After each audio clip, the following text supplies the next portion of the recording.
జీవితాన్ని దేవుడు ఆదరించునుగాక. ఈ సందేశముల ద్వారా ప్రతిదినం కొన్ని దినాలు లైవ్లోకి రాలేకపోయాను. మరి ఇక నుంచి ప్రతిరోజు కూడా, ప్రతి దినము కూడా, ప్రతి day, not day after day, లేదా నాట్ వీక్స్లీ వన్, మంత్లీ వన్, అలా కాకుండా every day, Monday to Sunday వరకు, లేదా Saturday to Saturday, Monday to Monday, everyday, ప్రతిరోజు కూడా మీ ముందు ఉండాలని ఆశిస్తున్నాను. మరి మీలో అనేకులు బలపడుతున్నారు, బలపడాలా. మరి మీ జీవితాలు దేవుని కార్యాలు అనేకము చూడాలా. ఈ పరిశుద్ధాత్మ ద్వారా, మరి దేవుని యొక్క శక్తి ద్వారా, దేవుని యొక్క అభిషేకము ద్వారా మీ జీవితాలు బలమైన కార్యాల చేత నింపబడబోతున్నారు. ప్రభువు చేత తాకబడబోతున్నారు. మీరుంటున్న స్థలంలో, మీరుంటున్న పని స్థలంలో, షాప్లో, లేదా మీరు చేస్తున్న పొలంలోనే, ఒకవేళ నెట్ ద్వారా, ఈ యొక్క సందేశముల ద్వారా వింటున్నప్పుడే హీల్ కాబోతున్నారు. నీ జీవితంలో మిరకల్స్ చూడబోతున్నారు. మాట్లాడుతుండగానే దేవుని కార్యాలు మీ జీవితంలో, నా జీవితంలో జరగబోతున్నాయి. అయితే దీనికి ఒకటి కావాలా? నీ నుంచి ప్రభు ఒకటి ఎక్స్పెక్ట్ చేస్తున్నాడు. బై ఫెయిత్, విశ్వాసముతో ఏ స్థలంలో ఉన్నా, ఎంత డిస్టెన్స్లో ఉన్నా, నువ్వు అమెరికాలో ఉన్నా, లేదా న్యూజిలాండ్లో ఉన్నా, జపాన్లో ఉన్నా, చైనాలో ఉన్నా, ఎనీ కంట్రీ, యూరప్లో ఉన్నా, చైనాలో ఉన్నా, కంట్రీ కాదు, డిస్టెన్స్ కాదు, ప్లేస్ కాదు, ఈ వాయిస్ వింటున్న సమయంలో దేవుని యొక్క స్పిరిట్, గాడ్స్ యొక్క స్పిరిట్, గాడ్స్ యొక్క అనాయింటింగ్, ఆయన మేనిఫెస్టేషన్ పవర్, ఆయన గ్లోరియస్ పవర్ నీ జీవితంలో, నా జీవితంలో పని చేయబోతుంది. ఈ విడుదల కలగబోతుంది. నీ సమస్య నుంచి, నీ కష్టం నుంచి, నీ వ్యాధి నుంచి, నీ భయం నుంచి విడుదల కాబోతుంది. మరి ప్రభు వచ్చే ఈ సమయంలో రాకడ సమీపంగా ఉంటుంది. ఇంకా ప్రభు నెరగకపోతే రక్షించమని, ఆ ప్రభుని విశ్వసించు, బాప్టిజం తీసుకో, నమ్ము, మందిరానికి వెళ్ళు. నీ స్థలంలో నా మందిరానికి వెళ్ళు. ఆత్మీయంగా నడిచే ఏ మందిరమైనా పర్వాలేదు, ఎటువంటి మందిరమైన పేరు ఏదున్నా పర్వాలేదు, మందిరానికి వెళ్ళు, ఆరాధనకి వెళ్ళు, ఆరాధించు. ఆ ప్రభు మరి ఏదో ఫారెన్ కంట్రీలో దేవుడు అనక, సర్వ సృష్టికి ఏకైక దేవుడు ప్రభు అయిన యేసయ్య, యేసు క్రీస్తు ద్వారా మరి నిత్య జీవాన్ని, ఆ పరలోకాన్ని నీవు నేను స్వతంత్రించుకోగలం. మరి ఇంకా ప్రభుని అంగీకరించకపోతే, రక్షణ పొందకపోతే, ఇది మరి ఇంకా కృపాకాలం ముగిసిపోతుంది. రక్షణ కాలం అనగా ఇంకా టైం అయిపోయింది. ఇక చివరిగా గ్రేస్ పీరియడ్ అయిపోతుంది. ఆ రాకడ minutes, not hours, not days, not months, లేదా ఇంకా ఇయర్స్ కాదు. ప్రభు వచ్చే సమయం చాలా దగ్గరగా ఉంది. నిన్నటి దినాన, లాస్ట్ నైట్ ఫ్రైడే మనతో ఆరాధించాం. ప్రతి వారం కూడా, ప్రతి వారం, not for monthly once time online prayer కాదు, ప్రతి వారం కూడా ఆరాధన చేస్తున్నాం. 10 o'clock to 2 o'clock వరకు ఆరాధన, పాటలు, వాక్యం. చక్కగా జనులంతా వాక్యాన్ని వింటున్నారు, ఆదరించబడుతున్నారు. అలాగే ఈ యొక్క సందేశములు మీకు ఎంతో బ్లెస్సింగ్గా ఉండబోతున్నాయి. మీ స్పిరిచువల్ లైఫ్కి, మీ కుటుంబానికి, మీ పిల్లలకు. ఇంకో విధంగా చెప్పాలంటే మీ బాడీలో కూడా దేవుని కార్యం జరగబోతుంది. మీ స్పిరిట్లో కూడా, మైండ్లో కూడా, మీరు చేస్తున్న చేతి పనులలో మరి దేవుడు దర్శించాలా, ప్రభు కార్యం చేయాలా. ఒకవేళ రోగివై ఉన్నావా, నెమ్మది లేదా, శ్రమలో ఉన్నావా, దరిద్రతలో ఉన్నావా, మరి లేకపోతే కష్టములో ఉన్నావా, ఏది ఏమైనా కానీ అప్పుడప్పుడు అంటూ ఉంటాం, మరి నా శ్రమ, నా కష్టం ఎవరు పట్టించుకుంటలేరు, ఎవరికి తెలియదని మనం చాలా బాధపడుతూ ఉంటాం. అలా బాధపడాల్సిన అవసరం లేదు. ఒకవేళ ఒంటిగా నువ్వు బాధపడుతున్నావేమో, ఎవరు తోడు లేరేమో, ఎవరి సహాయం నీకు జరగట్లేదేమో, ఎవరి సహాయం చూడలేకపోతున్నామో, నో ప్రాబ్లం. ఎవరి సహాయం లేకపోయినా ప్రభు యొక్క సహాయం నీకుంది. ఎవరు తోడు లేకపోయినా దేవునికి తోడు ఉంది. ఎవరి చేయుత లేకపోయినా ప్రభు యొక్క చేయుత నాకు నీకు ఎల్లప్పుడూ నిత్యముగా ఉన్నది. నీ పరిస్థితులు ఎట్లా ఉన్నా అవును ప్రభు వైపే మనం చూడాలా. నిన్నటి దినాన లాస్ట్ 3 days లాస్ట్ టైం, ఇక 3 days కూడా కంటిన్యూటీగా మరి దేవుని యొక్క వాక్యాన్ని అందించుకుంటూ వచ్చాను. మీరందరూ కూడా వింటున్నారని నమ్ముతున్నాను, చూస్తున్నారని నమ్ముతున్నాను. ఈ ప్రోగ్రామ్స్ చూస్తున్నారు, కొంతమంది సబ్స్క్రైబ్ చేసుకుంటున్నారు. Thank you so much. మీ అందరికీ కూడా నా నిండు కృతజ్ఞతలు. లైక్ చేయండి, షేర్ చేయండి, వేరే వారికి కూడా తెలియచేయండి. పాటలు కూడా వ్రాసుకోండి, పాడండి, మరి ఆరాధించండి. మంచిది. అలాగే నా వాక్య సందేశములకు కూడా నేను వెళ్ళాలని కోరుకుంటున్నా. హైదరాబాద్ ప్రాంతానికి చెంది ఉన్నట్లయితే, ఎక్కడికి కూడా వెళ్ళకుండా ఉన్నట్లయితే మరి మల్కాజ్గిరి, మల్లికార్జున నగర్ లేదా గోపాల్ నగర్, బెత్లహేమ్ స్కూల్లో 9 o'clock టు మరి 11 o'clock వరకు షార్ప్లీగా చక్కగా ఆరాధన, పాటలు, వాక్యము అన్నీ కూడా ప్రవచనాత్మకమైన సందేశములు, అద్భుతాలతో, సూచక్రియలతో దేవుని వాక్యాన్ని స్థిరపరుస్తూ ప్రభు కార్యాలు చేస్తున్నాడు. మంచిది. మీ జీవితంలో కూడా అలా జరగాల. ఈవినింగ్ టైంలో ఒకవేళ సిక్నెస్తో ఉన్నవేమో, ఒకవేళ నెమ్మది లేదేమో, ఒకవేళ శాంతి లేదేమో, సమాధానం లేదేమో, ఏది ఏమైనా ప్రభు నీ జీవితంలో బలమైన కార్యం చేయను గాక. నా టాపిక్లోకి వెళ్తున్నాను. మరి నీ శ్రమ, నీ దరిద్రత, నీ కష్టం నేను ఎరుగుదును. నిజమే. చాలాసార్లు మనం అనుకుంటాం, దేవుడు నా ప్రార్థన వింటున్నాడా, అసలు నన్ను ఎరుగుతున్నాడా అంటే నేను దేవునికి తెలుసా, నా శ్రమ తెలుసా, నా కష్టం తెలుసా, నా ప్రాబ్లం తెలుసా, అసలు అర్థమవుతుందా? కొన్ని ఏళ్ళ నుంచి ఇదే సేమ్ ప్రాబ్లం, సేమ్ కంటిన్యూటీగా ఉంది. ఈ ప్రాబ్లం పోట్లే, ఈ శ్రమ పోట్లే, ఈ దరిద్రం పోట్లే, కష్టం పోట్లే, అసలు ఎన్నో ఏళ్ళు అవుతుంది కదా. ఇంకా ఏంటి నా ప్రాబ్లం ఏంటి? ఏదైనా పాపమా, ఏదైనా లోపమా, ఏదైనా శాపమా, లేదా ప్రార్థన ఇంకేం చేయాలా, ఇంకేం చేస్తే బాగుంటుంది, ఇంకేమైనా ప్రార్థన చేయాలా, ఇంకేమైనా ఏం చేయాలా, ఈ విధంగా అనేక సార్లు శ్రమను గురించి, దారిద్ర్యాన్ని గురించి, మరి దేవునికి తెలియదేమో, దేవుడు ఎరగట్లేడేమో అన్నట్టుగా మనం భావిస్తాం. ఒకవేళ అలా అనుకుంటూ కనుక ఈ కార్యాన్ని చూస్తే అది ప్రభు ఖచ్చితంగా నీ కొరకే ప్రవచనాత్మకంగా మాట్లాడుతున్నాను. ప్రభు నిన్ను దర్శించాలని కోరుకుంటున్నాడు. నీ దరిద్రత దేవునికి తెలుసు, నీ కష్టం దేవునికి తెలుసు. నేను ఎరుగుదును అంటున్నాడు. నీ దేవునికి వాక్యములు గనక ప్రకటన గ్రంథం 2వ అధ్యాయము 9వ వచనాన్ని, ఇది చాలా చక్కగా మీకు అర్థమవుతుందని నేను నమ్ముతున్నాను. 2:9 నీ శ్రమను, నీ దరిద్రతను నేను ఎరుగుదును. I know your works and tribulation and poverty. అనగా నీ యొక్క కష్టం, నీ యొక్క శ్రమ, నీ యొక్క దరిద్రత అంటే ఇవన్నీ నాకు తెలియదని అనుకుంటున్నావా? ఇవన్నీ కూడా నాకు తెలుసు. ఒకవేళ కొన్ని ఏండ్ల నుంచి ప్రభు నమ్ముకుంటూ ఉండవచ్చు, దుఃఖపడుతూ ఉండవచ్చు, శ్రమ పడుతూ ఉండవచ్చు. ఈ దరిద్రానికి ముగింపు ఎప్పుడు, ఈ కష్టం ఎప్పుడు తొలగిపోతుంది, లేకపోతే ఈ శ్రమ ఎప్పుడు ముగిసిపోతుంది, ఇంకా నా జీవితంలో ఇలాగే కొనసాగుతానా, ఇంతటితోనే ఇట్లా ఎండ్ అయిపోతుందా అన్నట్టుగా ఆందోళన చెందుతూ ఉండొచ్చు. ఆందోళన చెందుతున్న నీకే ఈ సందేశం. అంటే ఆందోళన పడుతున్న నీ జీవితంలో ఆందోళన పడాల్సిన అవసరం లేదు. ప్రభు వచ్చే ఈ సమయంలో నీ శ్రమ వెళ్ళిపోతుంది, నీ దరిద్రముతా ముగిసిపోతుంది, నీ కష్టం కూడా తొలగిపోతుంది. ఎందుకంటే అది ప్రభువుకు తెలుసు. మరొకసారి వచనాన్ని 2:9 ప్రకటన, నీ శ్రమను, నీ దరిద్రతను నేను ఎరుగుదును, అయినను నువ్వు ధనవంతుడవే. తాము యూదులమని చెప్పుకొనుచు యూదులు కాక సాతాను సమాజం వారి వల్ల నీ కలుగు దూషణ నేను ఎరుగుదును. నువ్వు పొందబో శ్రమలకు భయపడకము. ఇప్పుడున్న వాటిని, ఇంకా జరిగే వాటిని కూడా, వేటిని మనము ఎంత మాత్రం కూడా భయపడాల్సిన అవసరం లేదు. నీ కలిగే ప్రతి సమస్య, ప్రతి శ్రమ, ప్రతి దరిద్రత అంటే నేను ఎరుగుదునని ఇక్కడ చాలా క్లియర్గా ప్రభు అంటున్నాడు.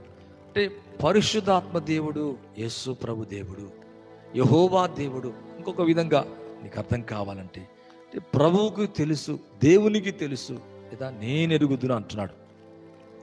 మన సమస్య మన ప్రక్కనోడికే తెలియదు, లేదా మన బాధ ఒకవేళ భర్త భార్యకి కొన్ని సందర్భాలు చెప్పొచ్చు, చెప్పుకోకపోవచ్చు. కానీ ఎంత చక్కని దేవుడు అండి. నువ్వు శ్రమను దరిద్రతను నేను ఎరుగుదును, నీ దరిద్రత నీ శ్రమ ఎరుగుదును. అయినను నువ్వేంటంటే నువ్వు ధనవంతుడవే. దేవుని యొక్క వాక్యం, బట్ దో ఆర్ రిచ్ అంటే ఇక్కడ చూస్తే బట్ యు ఆర్ రిచ్ అంటే ఒకవేళ ఇటువంటి దాంట్లో ఉంటే నేను ఎలా రిచ్, శ్రమలో ఉంటే ఎలా రిచ్, దరిద్రత ఉంటే ఇక నేను ఎలా రిచ్. అవును, నువ్వు స్పిరిచువల్గా ఆ ప్రభుని, ధనవంతుడైన దేవుని నువ్వు కలిగి ఉన్నావు. రాజులకు రాజు, ప్రభులకు ప్రభు అయిన దేవుని కలిగి ఉన్నావు. ఆయన అమూల్యమైన రక్తములో కడగబడ్డావు, పరిశుద్ధాత్మతో నింపబడ్డావు, పరిశుద్ధ వరములు ఫలములతో నింపబడి నీ జీవితం నడుస్తుంది. ఒకవేళ పావర్టీ నీ జీవితంలో ఎదుర్కొంటూ ఉండవచ్చు. అలాగే శ్రమ, ఇంకా ఇప్పుడు శ్రమలు పోతాయి. అందుకే లోకములో శ్రమ కలుగును. మీలో ఎవరికైనా శ్రమ కలిగితే దేవునికి వాక్యం అంటుంది, కలిగితే ఏం చేయాలంటే ప్రార్థించాల. యాకోబు రాసిన పత్రికలో ఉంది, యోహాను సువార్తలో ఉంది. అవును, మీకేమైనా శ్రమ కలిగితే ఆ శ్రమ దేవుడు చూస్తలేడు. ఈ పొందబో శ్రమలకు నువ్వు భయపడాల్సిన అవసరం లేదు. ఇవన్నీ నాకు తెలుసు, ఇవన్నీ నేను ఎరుగుదును అంటున్నాడు. ఈ లైవ్ ద్వారా మిమ్మల్ని ఆదరిస్తున్నాడు, ధైర్యపరుస్తున్నాడు. అన్నిటికంటే ముఖ్యంగా నీ ట్రిబులేషన్, నీ పావర్టీ, నీ వర్క్స్ అంటే ఏమైతే నువ్వు శోధించబడుతున్నావో, బాధించబడుతున్నావో అవన్నీ ప్రభుకు తెలుసు, నేను ఎరుగుదునని ఇక్కడ చక్కగా దేవుని యొక్క వాక్యంలో మాట్లాడుతున్నట్టుగా చూస్తున్నాం. ఇదే 2వ అధ్యాయం 13వ వచనం చూస్తే, సాతాను సింహాసనమున్న స్థలములో నువ్వు కాపురం ఉన్నావని నేను ఎరుగుదును. నువ్వు ఎక్కడున్నావు, నీ శ్రమ ఏంటి, నీ దరిద్రత ఏంటి, నువ్వు ఏ స్థలంలో ఉన్నావు, ఎక్కడ కాపురం ఉన్నావు, ఏ పని చేస్తున్నావు, నీ కుటుంబ సమస్య ఏంటి, నీ ఇబ్బందులు ఏంటి, ఇవన్నీ నేను ఎరుగుదును.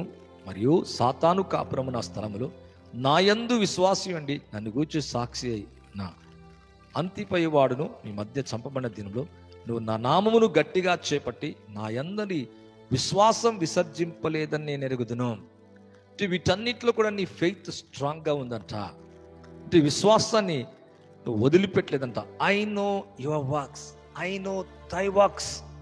ఇక్కడ అంటాడు, నీ శ్రమ, నీ కష్టం అంటే ఇవన్నీ కూడా నాకు తెలియదు అని నువ్వు అనుకుంటున్నావేమో, అన్నీ నాకు తెలుసు, నేను ఎరుగుదు అని చాలా స్పష్టంగా ఇక్కడ మాట్లాడుతున్నాడు. ఇంకొక విషయంలో ఇదే ప్రకటన గ్రంథం 2వ అధ్యాయము 19వ వచనం చూస్తున్నా, నీ క్రియలు, నీ ప్రేమ, నీ విశ్వాసం, నీ పరిచర్య, నీ సహనం నేను ఎరుగుదును. నీ మొదటి క్రియల కన్నా నీ కడపటి క్రియలు మరి ఎక్కువై ఉన్నవని ఎరుగుదును. ఇక్కడ ఎరిగాను, ఎరుగుతున్నాను, నీకు తెలుసు, నాకు తెలుసు, ఐ నో అంటూ ప్రభు చాలా చక్కగా అనేక మార్ల మాట్లాడుతున్నట్టుగా చూస్తున్నాం. ఒకవేళ భర్తకు వాళ్ళు తెలియకపోవచ్చు, నీ భార్యకు నీ కష్టం, నీ పిల్లలకు, నీ బంధువులకు, నీ స్నేహితులకు ఒకవేళ అర్థం కాకపోవచ్చేమో, తెలియకపోవచ్చేమో, తెలిసి కూడా వాళ్ళు ఏం చేయలేకపోవచ్చేమో. కానీ ఇక్కడ అంటున్నాడు, ప్రభు అంటున్నాడు కదా, నీ ప్రేమ, నీ విశ్వాసం, నీ పరిచర్య, నీ సహనం, నీ క్రియలు, నీ మొదటి క్రియల కన్నా నీ కడపటి క్రియలు మరి ఎక్కువై ఉన్నవని నేను ఎరుగుదును. ఈ లైవ్ ద్వారా మీ జీవితాలు చాలా అద్భుత రీతిగా ఆశీర్వదించబడబోతున్నాయి. I know your works, I know your poverty, I know your tribulations, నీ కష్టములు, శ్రమలు, నీకున్న ప్రాబ్లమ్స్, నీకున్న మరి ఏదైతుందో శోధన, శ్రమ, ఇవేవైతే ఎదుర్కొంటున్నావో అవన్నీ కూడా ఆ లేబర్ అనగా యువర్ లేబర్ అనగా నీ శ్రమ, నీ యొక్క దారిద్రత, నీ కష్టం, నీ దరిద్రత ఇవన్నీ కూడా నాకు తెలుసు, నేను ఎరుగుదునని బైబిల్ చాలా స్పష్టంగా తెలియజేస్తుంది. కనుక వీటిలోంచి తెలుసు అంటే ఏం ప్రయోజనం? వీటిలోంచి నువ్వు బయటికి రాబోతున్నావు. అవును, అయినను దేవుని యొక్క వాక్యం అంటుంది, నీవు ధనవంతుడవే అనగా ఈ పావర్టీ నుంచి నువ్వు బయటికి రాబోతున్నావు, నువ్వు ఐశ్వర్యాన్ని చూడబోతున్నావు, నువ్వు ధనముగా మార్చబడబోతున్నావు, నీ శ్రమలకు ముగింపు పలకపోతున్నావు. ఎప్పటికీ ఇలాగే ఉంటాయా? లోకంలో శ్రమలు రావచ్చేమో, శ్రమకు నువ్వు తాళలేక ఉండొచ్చు, శ్రమలకు, కష్టాలకు భయపడుతూ ఉండవచ్చు, బెదిరిపోతూ ఉండవచ్చు. నా శ్రమ, నా దరిద్రత, నా కష్టం ఎవరు ఎరగట్లేరు, తెలుస్తలేదు, తెలిసిన ఎటువంటి ప్రయోజనం నీకు వారి నుంచి పొందలేనటువంటి స్థితిలో నీవు ఉండవచ్చు. అయితే అలాగూ దుఃఖపడుతూ, అలాగూ కన్నీరు కారుస్తూ, అలాగూ ఒంటిగా విచారపడుతూ, మరి దుఃఖముఖరాలుగా ఉంటున్నా, దుఃఖ సహితంగా ఉంటున్నా మీ జీవితంలో శ్రమలన్నీ ముగిసిపోబోతున్నాయి. అలాగే బైబిల్లో చూస్తే చాలామంది ఉన్నారు. పాపం మరి ఒక దినాన హన్నా కూడా మందిరానికి వెళ్ళి ఏడ్చి కన్నీరుతో ప్రార్థిస్తున్నప్పుడు అక్కడ ఉన్న ప్రవక్త అంటున్నాడు, ఏమైనా త్రాగావమ్మా, మత్తురాలు అయి ఉన్నావేంటి అంటే, లేదయ్యా నేను శ్రమలో ఉన్నా, నా వైరి అయిన పెనిన్నా నన్ను బాధిస్తుంది, పిల్లలు లేరుని వేధిస్తుంది, లోకం నన్ను బాధిస్తుంది, అవమానంతో ఉన్నా, శ్రమతో ఉన్నా. అప్పుడప్పుడు అవమానం, శ్రమ, దారిద్ర్యాన్ని బట్టి, శ్రమల్ని బట్టి, కష్టాల్ని బట్టి, కష్టాలు ఈ లోకం ఎరగకపోవచ్చేమో, దృష్టించకపోవచ్చేమో, చూడలేకపోవచ్చేమో, సహాయం చేయలేకపోవచ్చేమో, నీకే సహాయం మరి రాకపోవచ్చేమో. పరమందున దేవుడు, సర్వశక్తిమంతుడు, ఆ ప్రేమగల తండ్రి నీ కొరకు ప్రాణం పెట్టి మరణించి చనిపోయి థర్డ్ డే, 3వ దినమున రిజరెక్టర్ అయ్యాడు. అవును, తిరిగి లేచిన ప్రభు నిన్ను చూస్తున్నాడు. నీ శ్రమను గుర్తెరుగుతున్నాడు. నీ దరిద్రం అంతే, నీ కష్టం అంతే, నీ వర్క్స్ లేదా నీ ట్రిబులేషన్, నీ యొక్క పావర్టీ, లేకపోతే నీకు లేబర్, ఏ ప్రయాసముందో, ఏ కష్టమైందో దాన్ని ఎరుగుతున్నాను అని ఇక్కడ చాలా స్పష్టంగా చెబుతున్నట్లుగా చూస్తున్నాం. నిజమే ప్రియులారా, మరి హన్నా కూడా తన జీవితంలో అనుకుంది, ప్రతిసారి మందిరానికి వెళ్తుంది. మరి యెహోవా దేవుడే, దేవునికి వాక్యం అంటే దేవుడే మా గర్భాన్ని మూసేశాడంట. పిల్లలు లేరు, భర్త చాలా ప్రేమించేవాడు. అంటున్నాడు, 10 మంది కుమారుల కంటే నేను ఎక్కువైన వాడును కానా. ఎందుకు ఏడుస్తున్నావు? పిల్లలు లేకపోయారు కదా. మరి ఎందుకు అలా శ్రమ పడుతున్నావు? ఎందుకు అలా కష్టపడుతున్నావు? ఏడుస్తున్నావు ఎందుకు? దుఃఖపడుతున్నావు? అన్నం మానవిస్తున్నావేంటి? నేను 10 మంది కుమారుల కంటే ఎక్కువైన వాడను కానా. ఎంత ఓదార్పు, ఆదరణ తన భర్త ఇస్తున్నట్టుగా చూస్తున్నాం. అయినా దుఃఖపడుతూనే ఉంది. శ్రమకు, ఆ కష్టానికి, ఆ నిందకు, ఆ వేదన చెందుతూ మందిరానికి వెళ్ళి ఏడుస్తా అంటే పాస్టర్ గారు కూడా, ప్రవక్త కూడా అర్థం చేసుకోలేక, ఏమమ్మా నువ్వు నోట్లో గునుక్కుంటున్నావేంటి, తాగొచ్చావా అన్నట్టుగా తను అన్నప్పుడు ఇంకా కొంచెం కన్నీరు ఎక్కువైపోయింది. అలా కాదయ్యా, నా శ్రమ, నా దుఃఖం, నా బాధ, నా వేదన, నా మనోవేదన, నా మనస్సులో బాధ ప్రభుకు తెలియజేస్తున్నా, అంతే తప్ప మరొకటి ఏం కాదు. నోట్లో ఏమనుకుంటున్నావు? త్రాగొచ్చావా, మత్తురాలై ఉన్నావా ఏంటంటే, లేదయ్యా నా శ్రమ ఇది, నా కష్టం ఇది. అయితే ప్రవక్త అంటున్నాడు, ఏది అనే ప్రవక్త అంటున్నాడు, ప్రభు నిన్ను దర్శించునుగాక. నిజమే, అలా చెప్పిన తర్వాత యెహోవా ఆమెను దర్శింపగా అని చక్కగా వ్రాయబడింది 1వ అధ్యాయంలో. నిజమే, ఆ తర్వాత సమూయేలుకు జన్మనిచ్చింది, మొక్కుబడి చేసుకుంది. అయ్యా శ్రమను కనుక తీసివేస్తే వాని తల మీద, అయ్యా నేను మొక్కుకుంటున్నా, ఎప్పుడు క్షౌరము అక్కడ ఖర్చు అంటే దేవునికి అర్పిస్తాను, దేవునికి ఇస్తాను అంటే సమూయేలుని దేవునికి ఇస్తాను. పుట్టక ముందేమా ఒక తీర్మానం చేసుకుంది, ఒక మొక్కుబడి చేసుకుంది. శ్రమల్లో ఒక మొక్కుకుంది, శ్రమల్లో మరి విజ్ఞాపన చేసి దేవుని దగ్గర అంటుంది, ప్రభా ఈ శ్రమకు నేను తాళలేకపోతున్నాను, కాబట్టి నాకు ఒకవేళ కుమారుణ్ణి ఇస్తే ఇలా చేస్తానని అనుకున్న తర్వాత ఆ శ్రమ, ఆ తర్వాత దేవుడు మనం దర్శించినట్లుగా కుమారుని కన్నట్టుగా, ఆ కనిన కుమారుని నిజంగానే పాలు విడిచిన తర్వాత ఆ మందిరములో, ఏ మందిరములైతే అనుకుందో, ఎక్కడైతే అనుకుందో అక్కడికి వెళ్ళి ప్రభు దగ్గర ఆ కుమారుని పెట్టినట్లుగా చూస్తున్నాం. ఎంత భాగ్యం, ఎంత తీర్మానం. శ్రమలో తన శ్రమను, నిజమే దేవుడు ఎరుగును, ఒకవేళ ప్రవక్త ఎరగలేకపోవచ్చు, గ్రహించలేకపోవచ్చు, కనిపెట్టలేకపోవచ్చు. ఎందుకమ్మా అని అన్న తర్వాత దేవుడు నిన్ను దర్శించనుగా కన్నా చెప్పబడిన మాట నిజమే నెరవేరింది. మరుసటి ఏట ఆమె జీవితంలో గొప్ప కార్యము జరిగినట్లుగా చూస్తున్నాం. అంటే ఆమె శ్రమ ముగిసిపోయింది, ఆమె గొడ్డుతనం వెళ్ళిపోయింది, దారిద్ర్యం వెళ్ళిపోయింది, ఆమెకున్న బాధ, కష్టం, ఆ దుఃఖం నివారణ అయిపోయింది, తొలగిపోయింది పిల్లారా. అలాగే ఒకవేళ ఈ లైవ్ చూస్తూ మీ జీవితం కనుక అలా కనుక ఉన్నట్లయితే గుడ్ న్యూస్, నీ శ్రమ ముగిసిపోబోతుంది, నీ దరిద్రముకు పులి స్టాప్ కాబోతుంది. అవును, దరిద్రాన్ని తీసివేయడానికి ఆయన దారిద్రుడయ్యాడు. నీ శ్రమ ఆయన సిలువలో భరించాడు, నీ కష్టం ఏంటో ఎరగడానికి ముందుగా నీ కష్టం కంటే యేసే శిలువ ద్వారా అనేక కష్టాలు పొందాడు. ఆ శిలువలో ఎంతో బాధించబడ్డాడు. తలపై ముళ్ళ కిరీటం, మేకులు ప్రక్కలు మరి బల్లెపోటు, మరి చేతులకు మేకులు, కాళ్ళకు మేకులు, వీపంతా కూడా దున్నబడ్డది. మరణించాడు. శ్రమ అంటే నీకేం తెలుసు?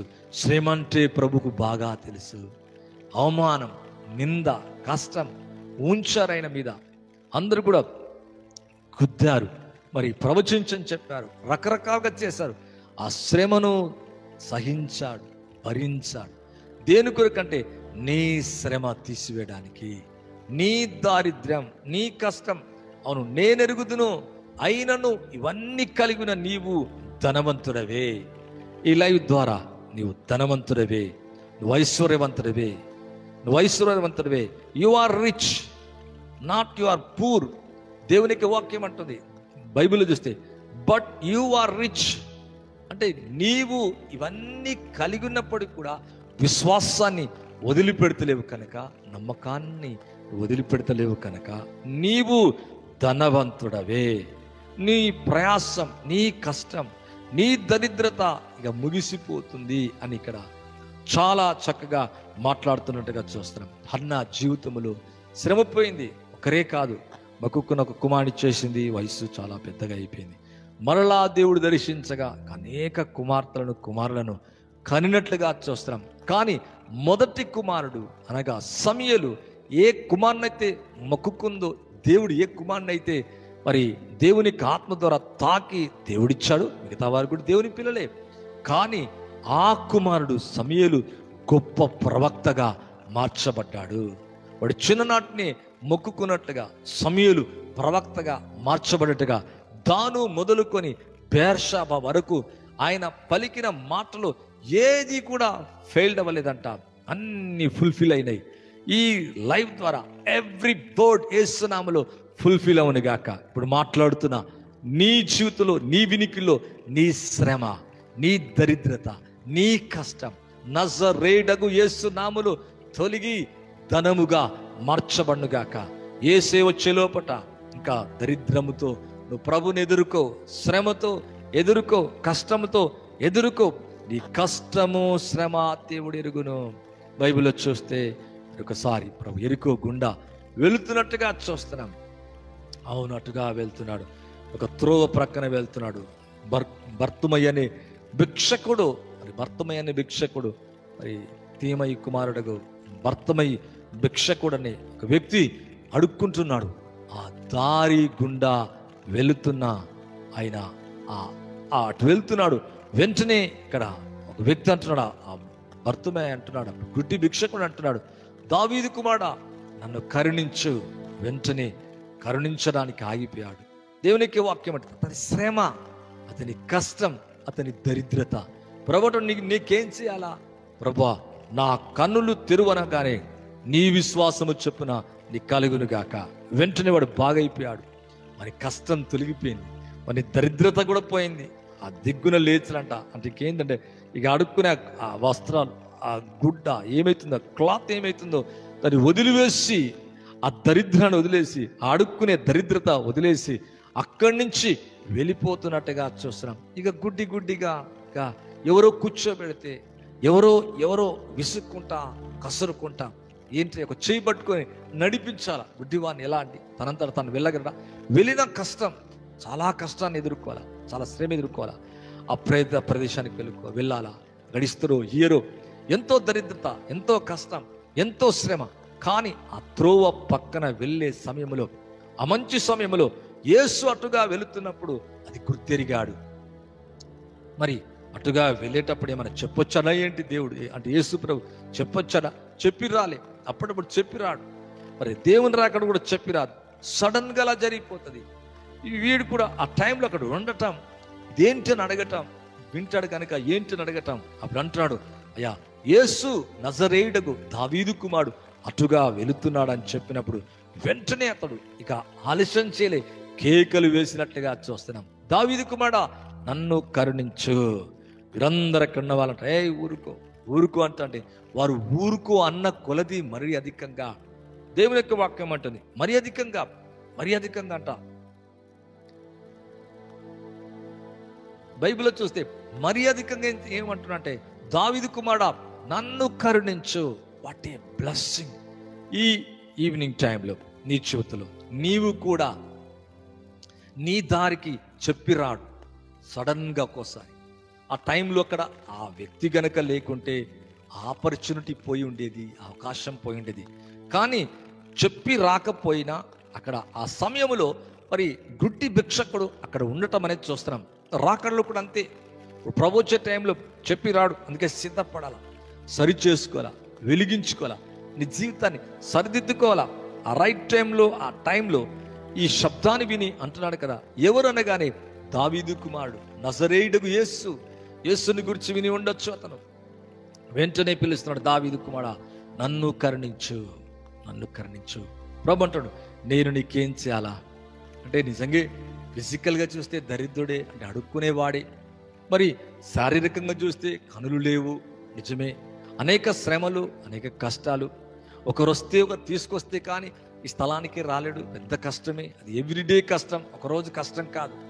మరి చక్కగా చూస్ చేసుకుంటాడు. ఏం కావాలన్నప్పుడు వెంటనే అంటున్నాడు, నా కళ్ళు, నా దృష్టి కలుగునట్లుగా బాగు చేయి. వెంటనే వాడు నీ విశ్వాసం నిన్ను స్వస్థపరచును గాక. వాడు వెంటనే బాగైందంట. వాని కష్టం తొలగిపోయింది, వాని దరిద్రం వెళ్ళిపోయింది, వాని శ్రమ ముగిసిపోయింది. మరలా అంటున్నా, ఒకవేళ ఇటువంటి 3 విషయాలు ఇక్కడ జరుగుతున్న నీ పావర్టీ, నీ ట్రిబులేషన్, లేకపోతే నీ యొక్క శ్రమ ఏమైతుందో ఆ శ్రమ, ఈ 3 కూడా ముగిసిపోబోతున్నాయి. ఆ త్రోవకుండా వాని దారికి, వాని త్రోవకి, ఎరుకో నుండి వాడు ఎక్కడైతే కూర్చున్నాడో ఆ భాగం గుండా వచ్చి వాడిని టక్కని ముట్టుకోలేక కానీ అటుగుండా వెళుతున్నట్టుగా చూస్తున్నాం, ఆ దారి గుండా వెళుతున్నట్టుగా చూస్తున్నాం. నీ దారికి ప్రభు రాబోతున్నాడు. నువ్వు ప్రభు దగ్గరకు ఒకవేళ చేరలేకపోతున్నావేమో, నీ శ్రమను బట్టి, నీ దరిద్రతను బట్టి, నీ కష్టాన్ని బట్టి. కానీ ప్రభు ప్రేమతో ఆ దారి గుండా వస్తున్నప్పుడు ఇతడు గుర్తెరిగాడు దాన్ని. వెంటనే అంటున్నాడు, కేకలేస్తున్నాడు. అవును, కేకలేస్తున్నాడు. అయినా గట్టిగా బిగ్గరగా కేకలు వేస్తున్నాడు, మొత్తుకుంటున్నాడు. ఒక విధంగా చెప్పాలంటే బిగ్గరగా షౌట్ చేస్తున్నాడు, ఓ దావీదు కుమారుడా, mercy upon me, son of David, mercy upon me, నాపై కనికరపడనగానే వెంటనే ఆగిపోయాడంట. What a compassion God! ఎంత అద్భుతమైన దేవుడు! నువ్వు పిలిస్తే పలికే దేవుడు, నువ్వు పిలిస్తే ఆగిపోతాడు, నువ్వు కేక వేస్తే నీ శబ్దానికి దేవుడు రెస్పాండ్ అవుతాడు, నీ పలుకుకు రెస్పాండ్ అవుతాడు. ఈ శ్రమను చూసి, నీ దరిద్రతను చూసి, అదే వేరే ఒకవేళ ఒక మినిస్టరో కానీ ఎవరైనా కానీ కేకలేస్తే అలాగా కార్లో కానీ కాన్వాయ్లో కానీ అలాగా స్పీడ్గా వెళ్ళిపోతారు. కానీ ఇక్కడైతే అలా కాలే. Jesus Christ, king of Kings, lord of lord, అవును, క్రియేటర్, లైఫ్, అవును, దేవుడే. అక్కడ పునరుద్ధానం ఆయనే, జీవం ఆయనే. ఆయన చేతుల ద్వారా, మాట ద్వారా, నీడ ద్వారా రాయబడలే. ఆయన చేతులు, మాట అన్నిటి ద్వారా రాయబడి కొన్ని అన్నిటి ద్వారా అద్భుతాలు జరుగుతున్నట్టుగా బైబిల్లో చూస్తున్నాం. అవును, ఆ దారి గుండా వెళ్ళి వాని దరిద్రతను ముగిసిపోయేలాగా చేస్తున్నాడు. శ్రమ తొలగిస్తున్నాడు. ఒకవేళ ఒక ఎమ్మెల్యే కానీ, ఎంపీ కానీ, ఒకవేళ చీఫ్ మినిస్టర్ కానీ వెళ్తున్నప్పుడు కొంతమంది లెక్క చేయకుండా వెళ్ళేవాని ఎన్ని వేల మందిని మనం చూస్తున్నాం, ఇలా టాటా చెప్పి వెళ్ళిపోతా ఉంటాడు. కానీ పిలిస్తే పలికాడంట, పిలిస్తే ఆగిపోయాడంట. కేకలు వేస్తే మనుషులు అంటున్నారు, ఆగయ్యా, ఊరుకు అంటున్నారు. ఊరుకు అని చెప్పుతున్న కొలది మరి ఎక్కువగా కేకలు వేస్తారంట. మరలా అంటున్నా, లోకం ఊరుకో అనొచ్చు, ఆగిపో అనొచ్చు, అక్కడ ఆగు అనొచ్చు, అయ్యా నీ పక్షంగా ఏమి లేదు అక్కడ ఆగనొచ్చు. కానీ వాడు వదలక ఎప్పుడైతే కేకలు వేశాడో, వెళుతున్న యేసు, వెళుతున్న క్రీస్తు, వెళుతున్న రక్షకుడు, అటుగా వెళుతున్న దావీదు కుమారుడు ఆగిపోయి అంటున్నాడు కదా, నేను నీకు ఏమి చెయ్యగోరుచున్నావు అని అడగగా వాడు అంటున్నాడు, అయ్యా నాకు కనుదృష్టి కలగాల. మన శ్రమ ముగిసిపోయింది. ఎవరో ఎత్తుకొని వచ్చి, ఎవరో చేయి పట్టుకొని వచ్చి, ఎవరో త్రోవలో కూర్చోబెడితే అడుక్కొని అనేక రకాల శ్రమలో, దరిద్రతలో, మరి ఒక విధంగా చెప్పాలంటే కష్టంలో ఉంటున్న ఈ వ్యక్తి యొక్క కష్టాన్ని, దరిద్రతను, శ్రమను ప్రభు తొలగించినట్లుగా చూస్తున్నాం. మరలా అంటున్నా, యేసు వెంట చూపు పొంది వెళుతున్నట్టుగా వాక్యంలో రాయబడింది. అంటే అతని శ్రమ ముగిసిపోయింది. ఈ లైవ్ ద్వారా నీ శ్రమ, నీ దరిద్రత ధనముగా మార్చబడబోతుంది. నీ కష్టము కడతీరబోతుంది. నీ శ్రమ నీ జీవితంలోంచి ముగిసిపోయి బలమైన కార్యం జరగబోతుందండి. ఇంత బలమైన కార్యం. మరి ఒకవేళ నా శ్రమ వారికి తెలుస్తలేదని దుఃఖంగా ఉంటున్నావా? ఎటువంటి యాదైనా, ఎటువంటి భయమైనా నువ్వు భయపడక్కనక్కర్లేదు. ఆనాడు మరి బ్రదర్ యేసుప్రభు ఉన్నాడు కనుక అలా వెళ్తున్నాడు. ఇప్పుడు ఇక్కడ నా గదిలో ఎలా ఉంటాడు? నీ గదిలోనే, నీ ప్రక్కనే, నీతోనే. నువ్వు పిలిస్తే అదే సేమ్ జీసస్ అపియర్ అవుతాడు. సేమ్ జీసస్ నీ ప్రక్కన ఉంటాడు. సేమ్ జీసస్ నిన్న నేడు ఏకరీతిగా ఉన్నాడు. మారని దేవుడు, మార్పు లేని దేవుడు, మహిమగల దేవుడు. అవును, సేమ్ అదే దేవుడు నీకు ఆత్మస్వరూపిగా నీ ప్రక్కనొచ్చి నిలబడగలడు. శరీరముతో వచ్చి కూడా నిలబడగలడు. What a great God! నువ్వు పిలవాలంతే, విశ్వాసముతో నువ్వు పలకాల, ఏడువాల, కన్నీరు కారవాల. ప్రభా, మెర్సీ అపాన్ మీ, కనికరపడు. నీ శ్రమ, నీ దరిద్రత, నీ కష్టము తొలగి నేనెరుగుదును. వాని శ్రమ ఎరుగును, వాని దరిద్రత అంటే ఆ గుడ్డి భిక్షకుడిది. అలాగే మరి ఇక్కడున్న మరి దేవునికి వాక్యం చూసి హన్న యొక్క శ్రమ దేవుడు ఎరుగును. ఒకవేళ ఆ వ్యక్తి ఎరగకపోవచ్చేమో, ఏలి ఎరగకపోవచ్చేమో, కానీ ఎరిగిన ప్రభు ఆమెకు దేవుని కార్యం చేసి సమూయేలును ప్రవక్తనిచ్చినట్లుగా చూస్తున్నాం. నీ గర్భంలోంచి ప్రవక్తలు పుట్టుకొచ్చునుగాక, నీవే ప్రవక్తగా మార్చబడుగాక. నీ నోట పలికే ప్రతి మాట, నీ చేతులతో మాట్లాడినప్పుడు నీడ ద్వారా అద్భుతాలు, ఆశ్చర్యమైన కార్యాలు జరుగునుగాక. ప్రతి cancer be heal, every sickness be healed in the name of Jesus. Kidney problem, heart problem, ఏదైనా కానీ, ఎటువంటి సమస్య అయినా కానీ సమస్యలన్నీ ముగిసిపోనుగాక. శ్రమలో, దరిద్రతలో, కష్టంలో ఉన్న నీ జీవితంలో బలమైన కార్యం చేయబోతున్నాడు కనుక నువ్వు దుఃఖంతో ఉన్నావు. అవును, మన దరిద్రత అంతా తీసేశాడు, మన కష్టమంతా తొలగించాడు, మన శ్రమ తొలగించాడు. అవును, ఈ మధ్యాహ్న కాల్సిన ఈవినింగ్ టైంలో అటువంటి కార్యం నీకు చేసి నీ జీవితాన్ని కూడా ఆశీర్వదించను గాక. మీ కొరకు ప్రార్థించి ముగిస్తానండి. పరిశుద్ధుని తండ్రి, మీకు వందనాలు. ఇలా ఇద్దరు మాతో మాట్లాడి మహిమను ఘనతను పొందినందుకు వందనాలు చెల్లిస్తూ ప్రభా, తనకి ఎవరెవరైతే నాయన ఎటువంటి సమస్యలు ఉన్నారో వారి సమస్యలన్నీ ముగిసిపోనట్లుగా, ధనవంతుడివే అని చెప్పినట్లుగా మా జీవితంలో బలమైన కార్యం ఇచ్చేవి యేసుక్రీస్తు నామములో అడిగి వేడుకుంటున్నాను తండ్రి, ఆమేన్. ఒకవేళ లైవ్ ఇది మొదటిసారి అయితే సబ్స్క్రైబ్ చేయండి, లైక్ చేయండి, షేర్ చేయండి, వేరే వరకు తెలియచేయండి. ప్రభు మరలా కలుసునంత వరకు తన కృప నిండుగా మీ మీద ఉంచను గాక. Thank you. God bless you all. Praise the lord.